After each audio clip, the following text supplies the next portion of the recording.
Hi all, welcome to iPlus Training Solutions. ഞാൻ ആര്യ.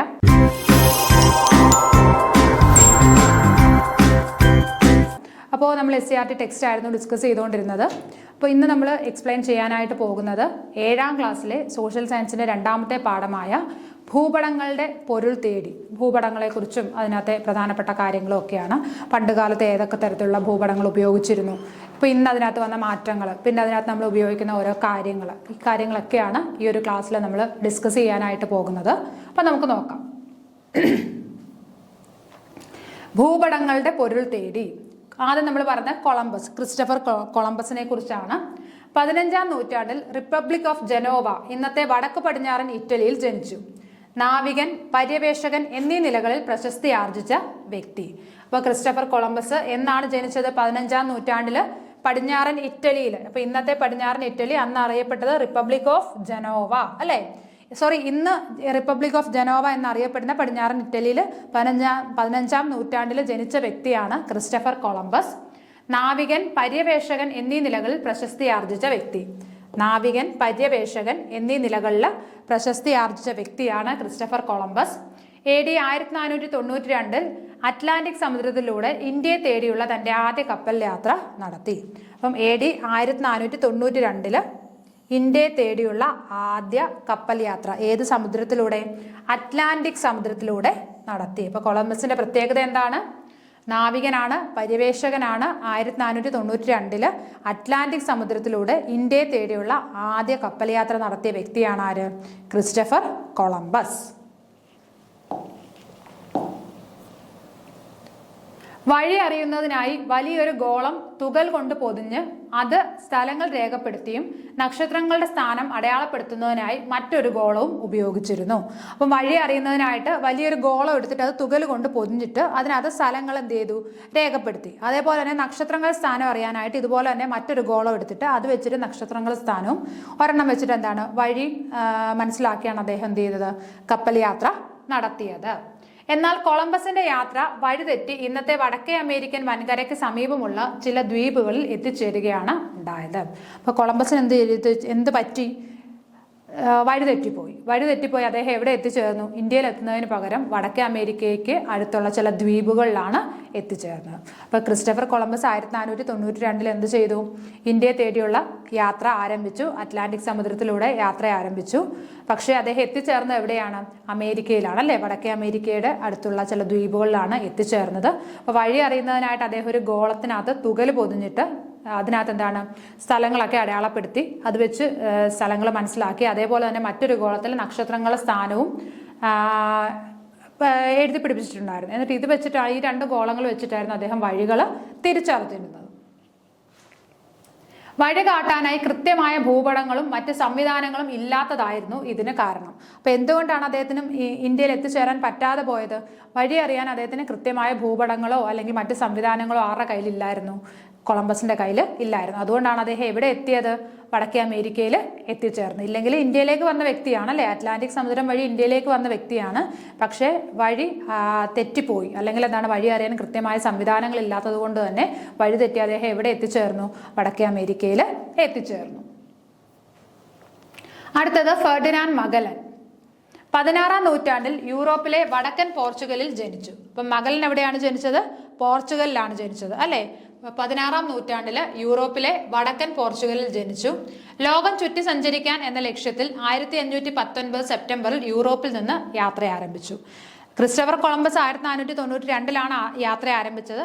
അതിനുശേഷം എന്താണ് 1519 ഏകദേശം ഒരു 10-70 വർഷത്തിന് ശേഷം ആര്? മഗല്ലൻ, അല്ലേ? പോർച്ചുഗലിൽ നിന്ന് യാത്ര ആരംഭിച്ചു. ലോകം ചുറ്റി സഞ്ചരിക്കാനായിട്ട് പോർച്ചുഗലിൽ നിന്ന് യാത്ര ആരംഭിച്ചു. ലോകം ചുറ്റി സഞ്ചരിക്കുക എന്ന ലക്ഷ്യത്തിൽ 1519 സെപ്റ്റംബറിൽ യൂറോപ്പിൽ നിന്ന് യാത്ര ആരംഭിച്ചു. അറ്റ്ലാന്റിക് സമുദ്രത്തിലൂടെ സഞ്ചരിച്ച് പസഫിക് സമുദ്രം പിന്നിട്ട് യൂറോപ്പിൽ തിരിച്ചെത്തുകയായിരുന്നു അദ്ദേഹത്തിന്റെ ലക്ഷ്യം. അപ്പൊ അറ്റ്ലാന്റിക് സമുദ്രത്തിലൂടെ സഞ്ചരിച്ച് പസഫിക് സമുദ്രം പിന്നിട്ട് തിരിച്ചെവിടെ എത്തുക?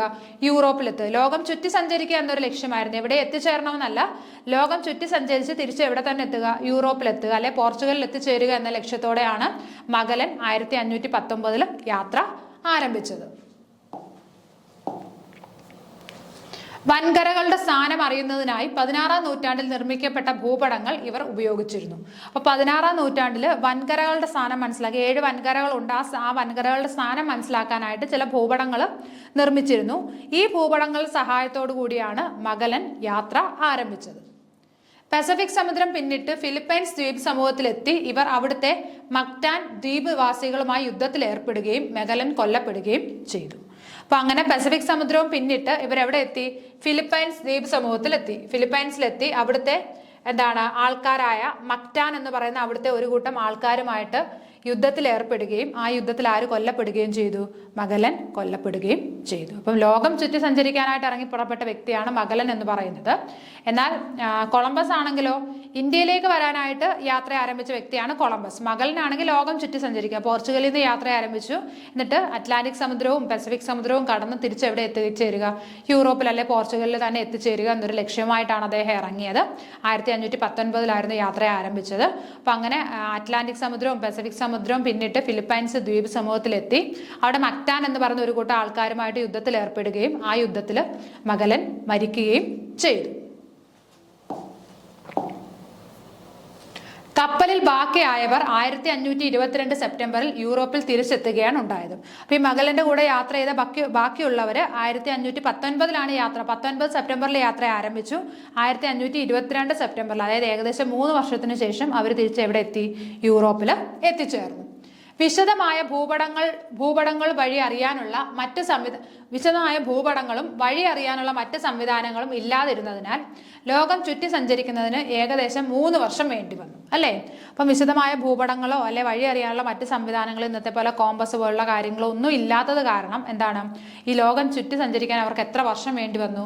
3 വർഷത്തോളം, ഏകദേശം 3 വർഷം. 1519 സെപ്റ്റംബറിൽ യാത്ര ആരംഭിച്ചു, 1522 സെപ്റ്റംബറിലാണ് തിരിച്ചെത്തിയത്. അപ്പൊ ഏകദേശം 3 വർഷത്തോളം എന്ത് ചെയ്തു? ലോകം ചുറ്റി സഞ്ചരിക്കാനായിട്ട് സമയമെടുത്തു. അടുത്തത് lieutenant commander Abhilash Tomy. Indian നാവികനായ അഭിലാഷ് ടോമി കേരളത്തിലെ എറണാകുളം ജില്ലയിലെ തൃപ്പൂണിത്തുറയിൽ ജനിച്ചു. അപ്പൊ കേരളത്തിലെ എറണാകുളം ജില്ലയിലെ തൃപ്പൂണിത്തുറയിൽ ജനിച്ച വ്യക്തിയാണ് ലഫ്റ്റനന്റ് കമാൻഡർ അഭിലാഷ് ടോമി. അദ്ദേഹം ഒരു ഇന്ത്യൻ നാവികനാണ്, അല്ലെ? ഇന്ത്യൻ നാവികനായ അഭിലാഷ് ടോമി 2012 നവംബറിൽ സമുദ്രമാർഗം ലോകം ചുറ്റി സഞ്ചരിക്കാൻ മുംബൈയിൽ നിന്ന് യാത്ര തിരിച്ചു. അപ്പൊ സമുദ്രമാർഗം ലോകം ചുറ്റി സഞ്ചരിക്കാൻ കൊളംബസും അല്ലെങ്കിൽ മഗലനും ഒക്കെ ലോകം ചുറ്റി സഞ്ചരിച്ചതുപോലെ സമുദ്രമാർഗം ലോകം ചുറ്റി സഞ്ചരിക്കാൻ 2012 നവംബറിൽ യാത്ര ആരംഭിച്ചു. എവിടെ നിന്ന്? മുംബൈയിൽ നിന്നാണ് യാത്ര ആരംഭിച്ചത്. 2013 മാർച്ച് 31 ഇദ്ദേഹം യാത്ര പൂർത്തിയാക്കി മുംബൈയിൽ തിരിച്ചെത്തി. 2013 മാർച്ച് 31 എന്ത് ചെയ്തു? യാത്ര പൂർത്തിയാക്കി തിരിച്ചെത്തി. ഇപ്പൊ 2012 നവംബറിൽ യാത്ര ആരംഭിച്ചു, 2013 മാർച്ച് ആയപ്പോഴേക്കും എന്ത് ചെയ്തു? അദ്ദേഹം ലോകം ചുറ്റി തിരിച്ച് എവിടെ എത്തി? മുംബൈയിൽ എത്തിച്ചേർന്നു.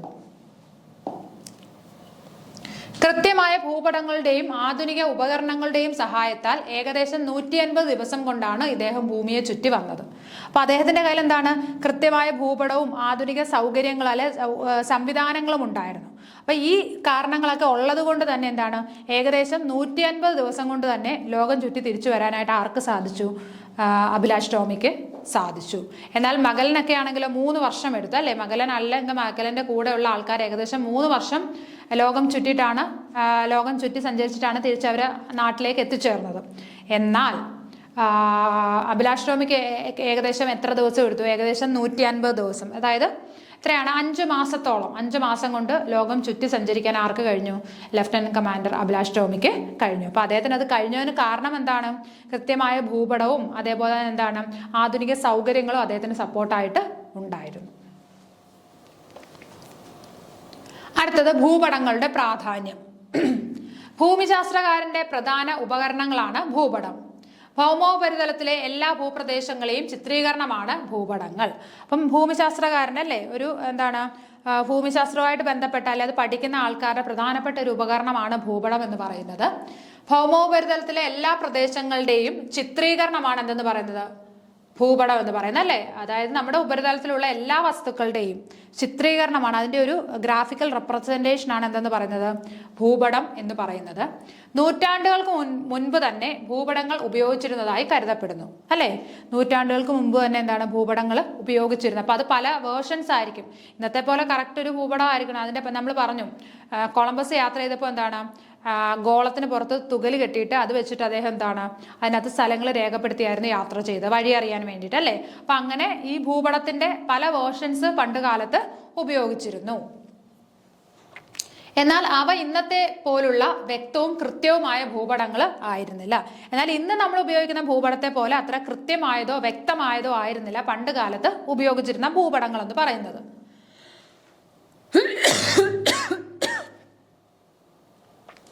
ഇനി ഭൂപടങ്ങൾ ഉപയോഗിക്കാവുന്ന വിവിധ മേഖലകൾ, ഏതെല്ലാം മേഖലയിൽ ഭൂപടങ്ങൾ ഉപയോഗിക്കുന്നു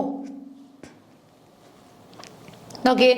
ഒന്നാമത്തത് ഭൂമിശാസ്ത്ര പഠന മേഖല അല്ലെ. ഭൂമിശാസ്ത്ര പഠന മേഖല, പ്രതിരോധ മേഖല, വിനോദസഞ്ചാര മേഖല, ഭരണനിർവഹണ മേഖല, ഗതാഗത മേഖല. അങ്ങനെ പല മേഖലകളിലും എന്താവശ്യമാണ്? ഭൂപടം ആവശ്യമാണ്. ഓക്കെ. ഭൂമിശാസ്ത്ര പഠന മേഖല, അവിടെ എന്താണ്?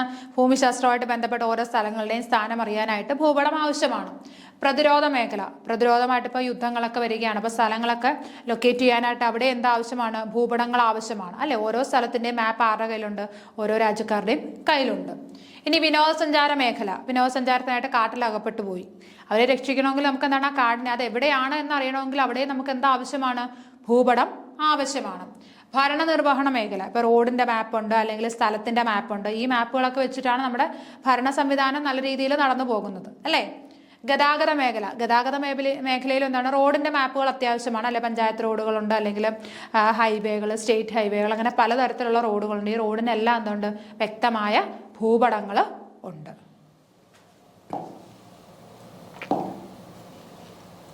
നിത്യജീവിതത്തിൽ ഭൂപടങ്ങൾ പ്രധാനമായും ഉപയോഗിക്കുന്നത്. ഇനി നിത്യജീവിതത്തിൽ ആരൊക്കെയാണ് ഭൂപടങ്ങൾ ഉപയോഗിക്കുന്നത് നമുക്ക് നോക്കാം. വിദ്യാർത്ഥികള്, അധ്യാപകര്, വ്യവസായികൾ, ചിത്രകാരന്മാർ, പൈലറ്റുകൾ, കപ്പിത്താന്മാർ അല്ലെ. അപ്പൊ നിത്യജീവിതത്തിൽ വിദ്യാർത്ഥികളും അധ്യാപകരും അതേപോലെ തന്നെ പൈലറ്റുമാര്, കപ്പിത്താന്മാര്, വ്യവസായികള് എല്ലാവർക്കും എന്താണ്? ഭൂപടം എന്ന് പറയുന്നത് അത്യാവശ്യമാണ്. ഓക്കെ.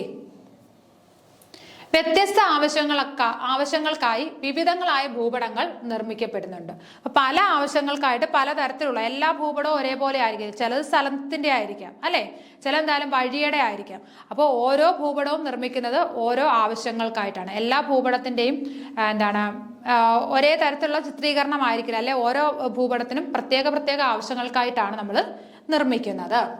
ഇനി ഭൂപട ചരിത്രം നോക്കാം. 15-16 നൂറ്റാണ്ടുകളിൽ നിലവിലുണ്ടായിരുന്ന ഭൂപടങ്ങൾ കൃത്യമായ സ്ഥാനനിർണയത്തിനും ദിക്ക് നിർണയത്തിനോ സഹായിക്കുന്നവയായിരുന്നില്ല. 15-16 നൂറ്റാണ്ട് ആ ഒരു കാലയളവില് ഭൂപടങ്ങൾ ഉണ്ടായിരുന്നു എങ്കിൽ പോലും എന്താണ്? നമുക്ക് കൃത്യമായിട്ടൊരു സ്ഥാനം നിർണ്ണയിക്കാനോ അല്ലെങ്കിൽ ഒരു സ്ഥാനം നിർണ്ണയിക്കാനോ ആ ഭൂപടങ്ങൾ കൊണ്ട് കഴിഞ്ഞിരുന്നില്ല. സ്ഥാനനിർണയത്തിനോ സ്ഥല നിർണയത്തിനോ എന്ത് കഴിഞ്ഞിരുന്നില്ല? 15 അല്ലെങ്കിൽ 15 മുതൽ 16 നൂറ്റാണ്ട് വരെയുള്ള ആ ഒരു കാലഘട്ടത്തിൽ നിർമ്മിച്ചിരുന്ന ഭൂപടങ്ങൾക്ക് ഇതിനൊന്നും തന്നെ കഴിഞ്ഞിരുന്നില്ല. ദിക്ക് നിർണ്ണയിക്കാനോ അല്ലെ സ്ഥാനം നിർണ്ണയിക്കാനോ ഒന്നും തന്നെ കഴിഞ്ഞിരുന്നില്ല. മനുഷ്യ സംസ്കാരത്തോളം പഴക്കമുള്ളതാണ് ഭൂപടങ്ങളുടെ ചരിത്രം. അപ്പൊ മനുഷ്യന്റെ സംസ്കാരം എടുക്കുന്നത് പോലെ അത്രയും പഴക്കമുണ്ട് എന്തിനാണ്? ഭൂപടത്തിന്റെ ചരിത്രത്തിനും. ഏകദേശം 5000 വർഷങ്ങൾക്ക് മുമ്പ് മെസപ്പൊട്ടേമിയയിൽ കളിമണ്ണിൽ നിർമ്മിച്ച ചുട്ടെടുത്ത ഫലകങ്ങളാണ് ഇന്ന് വരെ കണ്ടെത്തിയവയിൽ ഏറ്റവും പഴക്കമേറിയ ഭൂപടങ്ങൾ.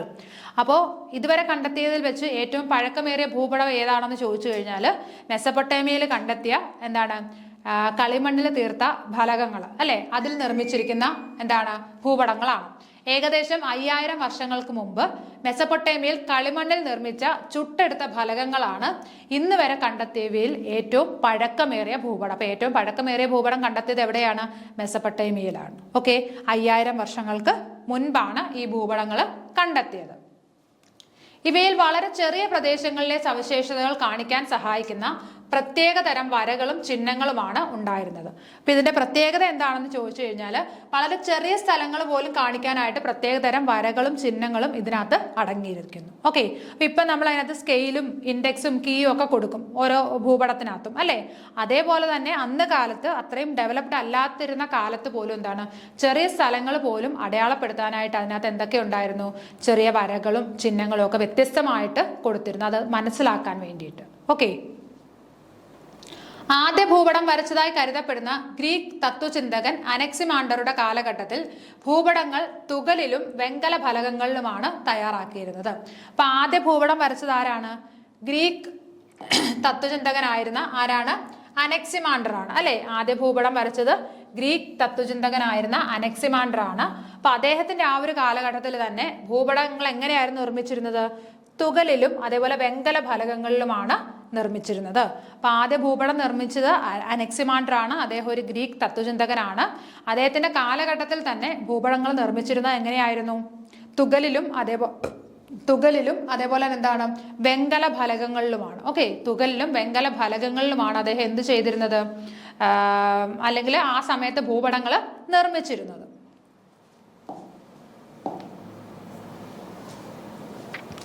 ഗ്രീക്ക് ഗണിതശാസ്ത്രജ്ഞനായ ഇറാത്തോസ്തനീസ് കണ്ടുപിടുത്തങ്ങളും ഹിപ്പാർക്കസ്, ടോളമി എന്നീ ജ്യോതിശാസ്ത്രജ്ഞന്മാരുടെ സംഭാവനകളും ഭൂപട നിർമ്മാണത്തിന് സഹായകമായി.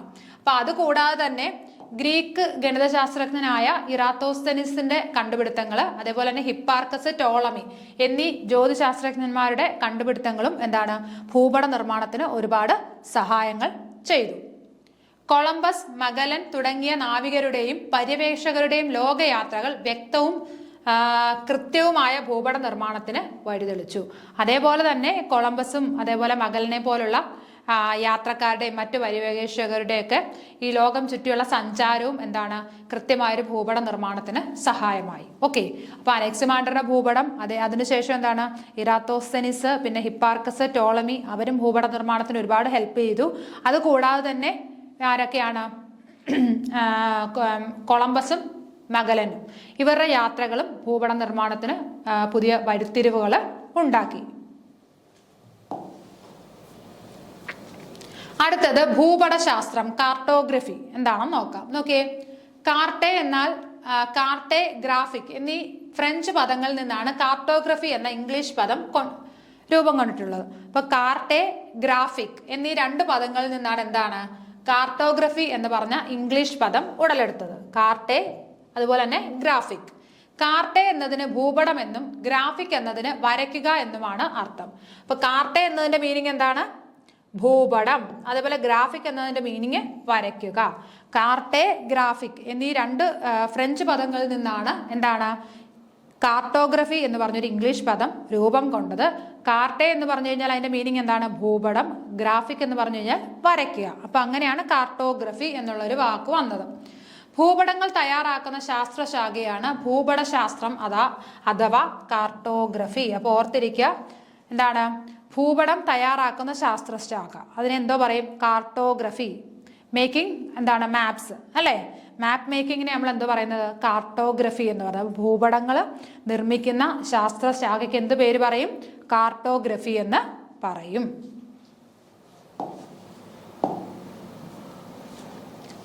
അടുത്തത്, ഭൂപടങ്ങൾ തയ്യാറാക്കുന്ന ആളിനെ കാർട്ടോഗ്രാഫർ എന്നാണ് വിളിക്കുന്നത്. അപ്പൊ കാർട്ടോഗ്രഫി ചെയ്യുന്ന ആളെ നമ്മൾ എന്ത് പേര് പറയും, കാർട്ടോഗ്രാഫർ എന്ന് പറയും അല്ലെ. കാർട്ടോഗ്രഫി ചെയ്യുന്ന ആളെ കാർട്ടോഗ്രാഫർ എന്ന് പറയും. ആധുനിക ഭൂപട നിർമ്മാണത്തിന്റെ പിതാവാണ് മെർക്കാറ്റർ. അപ്പൊ എന്താണ്, ആധുനിക ഭൂപട നിർമ്മാണത്തിന്റെ പിതാവ് എന്നറിയപ്പെടുന്ന ആരാണ്, മെർക്കാറ്റർ. അപ്പൊ നമ്മൾ നേരത്തെ പറഞ്ഞിരുന്നു ഭൂപട നിർമ്മാണം ആദ്യം നടത്തിയത് ആരായിരുന്നു, അനക്സിമാൻഡർ ആയിരുന്നു എന്ന് പറഞ്ഞു. അപ്പൊ ഭൂപടം ആദ്യമായിട്ട് നിർമ്മിച്ചത് അനക്സിമാൻഡർ ആയിരുന്നു. എന്നാൽ ആധുനിക ഭൂപടത്തിന്റെ പിതാവ് എന്നറിയപ്പെടുന്ന ആരാണ്, മെർക്കാറ്റർ ആണ്. വിവിധ ഭൂപടങ്ങൾ ചേർന്ന് ആദ്യമായി അറ്റ്ലസ് തയ്യാറാക്കിയത് എബ്രഹാം ഓർട്ടേലിയസ്. അതുപോലെ തന്നെ ഒരുപാട് ഭൂപടങ്ങൾ ചേർന്നിട്ട് ആദ്യമായിട്ടൊരു അറ്റ്ലസ് തയ്യാറാക്കിയത്, ഭൂപടങ്ങൾ അടങ്ങിയ ഒരു ബുക്കിനെയാണ് നമ്മൾ അറ്റ്ലസ് എന്ന് പറയുന്നത് അല്ലേ.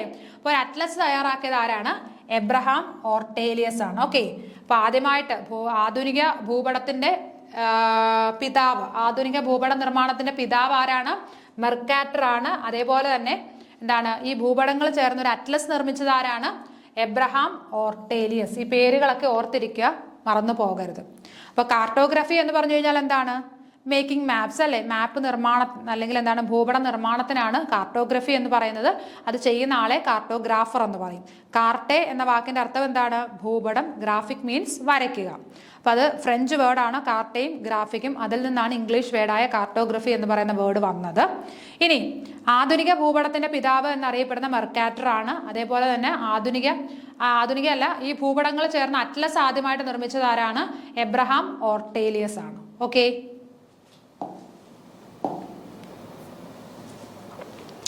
ആധുനിക ഭൂപടശാസ്ത്രത്തിന്റെ വളർച്ചയിൽ പ്രധാന സംഭാവനകൾ നൽകിയ രാജ്യങ്ങളാണ് ഗ്രീക്ക്, റോമൻ, അറബ്, ഇന്ത്യ. അപ്പൊ ആധുനിക ഭൂപടശാസ്ത്രത്തിന്റെ വളർച്ചയിൽ പ്രധാന പങ്ക് വഹിച്ച അല്ലെങ്കിൽ അതിന് എന്താണ് സംഭാവനകൾ നൽകിയ രാജ്യങ്ങളുടെ പേരാണ് ഗ്രീക്ക്, റോമന്, അറബ്, ഇന്ത്യ. ഈ 4 രാജ്യങ്ങളിൽ നിന്ന് നല്ല രീതിയിൽ സംഭാവനകൾ ലഭിച്ചിട്ടാണ് ആധുനിക ഭൂപടങ്ങൾ ഉണ്ടായത്. അല്ലെങ്കിൽ ഈ രാജ്യത്തു നിന്നുള്ള ആൾക്കാർ എന്ത് ചെയ്തു, അതിനുവേണ്ടി അഹോരാത്രം പണിയെടുത്തവരാണ്. ഓക്കെ, ഇനി ഒരു പ്രദേശത്തെ സംബന്ധിക്കുന്ന ഭൂപരവും മനുഷ്യനിർമ്മിതവുമായ വിവരങ്ങൾ ഭൂപടങ്ങളിൽ നിന്ന് വായിച്ചു മനസ്സിലാക്കാൻ കഴിയുന്നു. കാരണം ഓരോ ഭൂപടവും വിവരങ്ങളുടെ സമാഹാരമാണ്. അപ്പം ഒരു ഭൂപടത്തിൽ നിന്ന് നമുക്ക് എന്തെല്ലാം കാര്യങ്ങൾ മനസ്സിലാക്കാനായിട്ട് പറ്റും? ഓരോ പ്രദേശത്തെ സംബന്ധിക്കുന്ന ഭൂപരവും മനുഷ്യനിർമ്മിതവുമായ അല്ലെ ഭൂമി സംബന്ധിച്ചുള്ള കാര്യങ്ങളും അതേപോലെ തന്നെ മനുഷ്യനിർമ്മിതവുമായ വിവരങ്ങൾ ഭൂപടങ്ങളിൽ നിന്ന് വായിച്ചു മനസ്സിലാക്കാനായിട്ട് കഴിയുന്നു. അപ്പൊ ഏതൊരു സ്ഥലം എടുത്താലും ആ സ്ഥലത്തെ ഭൂമിശാസ്ത്രപരമായിട്ടുള്ള കാര്യങ്ങളും മനുഷ്യനിർമ്മിതമായിട്ടുള്ള കാര്യങ്ങളും വായിച്ചെടുക്കാനായിട്ട് നമുക്ക് ഭൂപടങ്ങളിൽ നിന്ന് സാധിക്കുന്നു. കാരണം ഓരോ ഭൂപടവും വിവരങ്ങളുടെ സമാഹാരമാണ്. കാരണം എന്താണ്?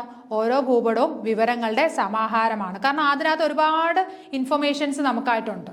ഓക്കെ, അപ്പൊ അതിനകത്ത് ഭൂമിശാസ്ത്രപരമായിട്ടുള്ള കാര്യങ്ങളുണ്ട്, മനുഷ്യനിർമ്മിതമായിട്ടുള്ള കാര്യങ്ങളുണ്ട്, ഒരുപാട് കാര്യങ്ങൾ ഒരു മാപ്പിൽ നിന്ന് വായിച്ചെടുക്കാനായിട്ട് സാധിക്കും. വളരെ കുറച്ച് സവിശേഷതകൾ മാത്രം ഉൾപ്പെടുത്തി ഒരാളുടെ ഓർമ്മയിൽ നിന്ന് ഒരു പ്രദേശത്തെ നോക്കി കണ്ടു വരച്ചെടുക്കുന്ന ചിത്രങ്ങൾ അറിയപ്പെടുന്നത് രേഖാചിത്രങ്ങൾ. അപ്പൊ വളരെ കുറച്ച് കാര്യങ്ങൾ മാത്രം എന്താണ് ഉൾപ്പെടുത്തിക്കൊണ്ട് ഒരാളുടെ ഓർമ്മയിൽ നിന്ന് വരച്ചെടുക്കുന്ന ചിത്രങ്ങളെയാണ് നമ്മൾ രേഖാചിത്രങ്ങൾ എന്ന് പറയും. നമ്മൾ പറയും ഇപ്പോൾ ഒരാൾ മിസ്സിങ് ആവുകയാണെങ്കിൽ അയാളുടെ ഒരു പത്രത്തിൽ നമ്മൾ രേഖാചിത്രം വരയ്ക്കുക. അല്ലെങ്കിൽ എന്താണ് ഈ മിസ്സിങ് ആയിട്ടുള്ള ആൾക്ക് രേഖാചിത്രം എങ്ങനെ വരയ്ക്കും? മിസ്സിങ് അല്ല, ചിലപ്പോൾ ഒരു കൊലപാതകം അല്ലെങ്കിൽ എന്തെങ്കിലും ഒരു കേസുമായിട്ട് ബന്ധപ്പെട്ടിട്ട് ജസ്റ്റ് അയാളെ ആരെങ്കിലും ഒരാൾ കണ്ടിട്ടുണ്ടാവും, ഒരു ദൃക്സാക്ഷി കണ്ടിട്ടുണ്ടാവും. അപ്പോൾ അയാളുടെ ആ ഒരു ഓർമ്മയിൽ നിന്ന് എന്ത് ചെയ്യും? അയാളുടെ ഒരു പിക്ചർ വരച്ചെടുക്കും അല്ലെ, മിസ്സിങ് അല്ലെങ്കിൽ വാണ്ടഡ് എന്നൊക്കെ പറഞ്ഞു കൊടുക്കും. വളരെ ഏതെങ്കിലും ഒരു കൊലയാളിയോ മറ്റോ ആയിരിക്കാം. ഓക്കെ, അപ്പൊ അതെങ്ങനെയാണ്? ഈ കണ്ട ആളുടെ ഓർമ്മയിൽ നിന്നാണ് നമ്മൾ ഓരോ കാര്യങ്ങൾ പറയും. അതൊരു ചിത്രകാരൻ എന്ത് ചെയ്യും? വരച്ച് അതൊരു പിക്ചറാക്കി മാറ്റും അല്ലെ, ഒരാളുടെ രൂപം ഉണ്ടാക്കിയെടുക്കും. അതിനെയാണ് നമ്മൾ എന്തെന്ന് പറയുന്നത്? രേഖാചിത്രം അല്ലെങ്കിൽ സ്കെച്ച് എന്ന് പറയുന്നത്. അപ്പോൾ മാപ്പിന്റെ കേസും അങ്ങനെ തന്നെയാണ്. വളരെ കുറച്ച് സവിശേഷതകൾ മാത്രം ഉൾപ്പെടുത്തി ഒരാളുടെ ഓർമ്മയിൽ നിന്ന് ഒരു പ്രദേശത്തെ നോക്കി കണ്ട് വരച്ചെടുക്കുന്ന ചിത്രങ്ങൾ അറിയപ്പെടുന്നത് രേഖാചിത്രങ്ങൾ. അപ്പോൾ മാപ്പിന്റെ കേസിൽ ഒരാളുടെ ഒരാൾ ഒരു സ്ഥലം പോയി കണ്ടിട്ട് അതിനെക്കുറിച്ച് അയാളുടെ ഓർമ്മയിലുള്ള കാര്യങ്ങൾ അയാൾ ഒരു മാപ്പായിട്ട് വരച്ചെടുക്കുന്നു. അതിനെ നമ്മൾ എന്തെന്ന് പറയും? രേഖാചിത്രം അല്ലെങ്കിൽ സ്കെച്ച് എന്ന് പറയാം. ഒരു പ്രദേശത്തിലെ വിവരങ്ങളെ സംബന്ധിച്ച് കൃത്യമായ അളവുകൾ, അവയുടെ സ്ഥാനം എന്നിവ തിട്ടപ്പെടുത്തി തോതിന്റെയും ദിക്കിന്റെയും അടിസ്ഥാനത്തിൽ തയ്യാറാക്കുന്നതാണ് പ്ലാനുകൾ. അപ്പൊ സ്കെച്ച് നമ്മൾ പറഞ്ഞു, നമ്മുടെ ഓർമ്മയിൽ നിന്ന് വരച്ചെടുക്കുന്നതാണ് സ്കെച്ച് എന്ന് പറഞ്ഞത്. കുറച്ച് സവിശേഷതകൾ മാത്രം ഇൻക്ലൂഡ് ചെയ്തുകൊണ്ട് നമ്മുടെ ഓർമ്മയിൽ നിന്ന് വരച്ചെടുക്കുന്ന ചിത്രങ്ങളെയാണ് സ്കെച്ചുകൾ എന്ന് പറയുന്നത്. ഇനി ഒരു പ്രദേശത്തിന്റെ വിവരങ്ങളെ സംബന്ധിച്ച് കൃത്യമായ അളവുകൾ. ഓക്കെ, അപ്പൊ കൃത്യമായിട്ടുള്ള അളവുകൾ വേണം. അതേപോലെ തന്നെ അവയുടെ സ്ഥാനം, കൃത്യമായിട്ടുള്ള അളവുകൾ, അവയുടെ സ്ഥാനം എന്നിവ തിട്ടപ്പെടുത്തി തോതിന്റെയും ദിക്കിന്റെയും അടിസ്ഥാനത്തിൽ തയ്യാറാക്കുന്നതാണ് പ്ലാനുകൾ. അപ്പോൾ ഒരു പ്രദേശത്തിന്റെ വിവരങ്ങൾ എന്തൊക്കെയാണെന്ന് കൃത്യമായിട്ട് മനസ്സിലാക്കണം. എന്നിട്ട് എന്താണ് അതിനെക്കുറിച്ചുള്ള കൃത്യമായ അളവുകൾ, പിന്നീട് എന്താണ് അവയുടെ സ്ഥാനം കൃത്യമായിട്ട് തിട്ടപ്പെടുത്തിക്കൊണ്ട് തോതിന്റെയും അതേപോലെ തന്നെ എന്തിന്റെയാണ് ദിക്കിന്റെയും അടിസ്ഥാനത്തിൽ വരയ്ക്കുന്ന ചിത്രങ്ങളെയാണ് നമ്മൾ എന്തെന്ന് പറയുന്നത്? പ്ലാനുകൾ എന്ന് പറയുന്നത്. ഓക്കെ, ഒരു പ്രദേശത്തിന്റെ വിവരങ്ങളെ സംബന്ധിച്ച് കൃത്യമായ അളവുകൾ വേണം. പിന്നീട് എന്താണ് സ്ഥാനം കൃത്യമായിട്ട് തിട്ടപ്പെടുത്തണം. എന്തിന്റെയൊക്കെ അടിസ്ഥാനത്തിൽ? തോതിന്റെയും ദിക്കിന്റെയും അടിസ്ഥാനത്തിൽ തിട്ടപ്പെടുത്തുന്ന അങ്ങനെ വരയ്ക്കുന്ന ചിത്രങ്ങളെ എന്ത് പേര് പറയും? പ്ലാനുകൾ എന്ന് പറയും. വിസ്തൃതി കൂടിയ പ്രദേശങ്ങളുടെ കൃത്യവും വ്യക്തവുമായ ചിത്രീകരണങ്ങളാണ് ഭൂപടങ്ങൾ. അപ്പൊ എന്താണ്? വിസ്തൃതി കൂടിയ പ്രദേശങ്ങളുടെ കൃത്യവും വ്യക്തവുമായ ചിത്രീകരണങ്ങളാണ് ഭൂപടങ്ങൾ. അപ്പോൾ ഒരുപാട് ഏരിയ വരും അല്ലെ, അതിന്റെ എന്താണ് വളരെ കൃത്യമായിട്ടുള്ളതും വ്യക്തമായിട്ടുള്ള പിക്ചറിനെയാണ് നമ്മൾ എന്തെന്ന് പറയുന്നത്? ഭൂപടങ്ങൾ എന്ന് പറയുന്നത്. ഇനി അടുത്തത് ഭൂപടങ്ങളിലെ അവശ്യ ഘടകങ്ങൾ. ഇനി ഒരു ഭൂപടം നിർമ്മിക്കണമെങ്കിൽ അതിനകത്ത് എന്തെല്ലാം കാര്യങ്ങൾ വേണം, എന്തെല്ലാം കാര്യങ്ങൾ ഇൻക്ലൂഡ് ചെയ്തുകൊണ്ടാണ് നമ്മളൊരു ഭൂപടം നിർമ്മിക്കുന്നത് എന്ന് നോക്കാം. നോക്കിയേ, തലക്കെട്ട്, ടൈറ്റിൽ വേണം അല്ലെ, ഹെഡിങ് വേണം. ഒരു ഭൂപടത്തിന് വളരെ ഇമ്പോർട്ടൻ്റ് ആണ്, എന്തിനെക്കുറിച്ചുള്ള ഭൂപടമാണെന്ന് അറിഞ്ഞിരിക്കണം. ഇനി തോത് വേണം, ദിക്ക് വേണം, സൂചിക, അക്ഷാംശീയ രേഖാംശീയ സ്ഥാനം, അംഗീകൃത നിറങ്ങളും ചിഹ്നങ്ങളും. ഇത്രയും കാര്യങ്ങൾ വേണം ഒരു ഭൂപടം നിർമ്മിക്കാനായിട്ട്, അല്ലേ? അപ്പോൾ ഒരു ഭൂപടം നിർമ്മിക്കാനായിട്ട് എന്തെല്ലാം കാര്യങ്ങൾ വേണം വ്യക്തമായിട്ട്? തലക്കെട്ട് വേണം, തോത് വേണം, ദിക്കു വേണം, സൂചിക ഇൻഡെക്സ് അല്ലെങ്കിൽ കീ വേണം, പിന്നെന്താണ് അക്ഷാംശീയ രേഖാംശീയ സ്ഥാനം വേണം, പിന്നെന്താണ് അംഗീകൃത നിറങ്ങളും ചിഹ്നങ്ങളും. ഇത്രയും കാര്യങ്ങൾ ഉണ്ടെങ്കിൽ മാത്രമേ നമുക്ക് കൃത്യമായിട്ട് വളരെ ആക്യുറേറ്റ് ആയിട്ട് ഒരു ഭൂപടം നിർമ്മിക്കാനായിട്ട് കഴിയുള്ളൂ. ഓക്കെ, അപ്പോൾ ഇത്രയും കാര്യങ്ങളാണ് നമുക്ക് ഈ ഒരു സെഷനിൽ പറയാനായിട്ടുള്ളത്. അപ്പോൾ ഇതിൻ്റെ ബാലൻസുമായിട്ട് ഇനി ഇതിൽ ഓരോ കാര്യങ്ങളും നമ്മൾ ഡിസ്കസ് ചെയ്യുന്ന ഒരു വീഡിയോ ആയിരിക്കും അടുത്തത് വരുന്നത്. അപ്പം ഇത്രയും കാര്യങ്ങൾ എല്ലാവരും വ്യക്തമായിട്ട് പഠിക്കുക. മറ്റൊരു വീഡിയോയിൽ വീണ്ടും കാണാം. Okay, thank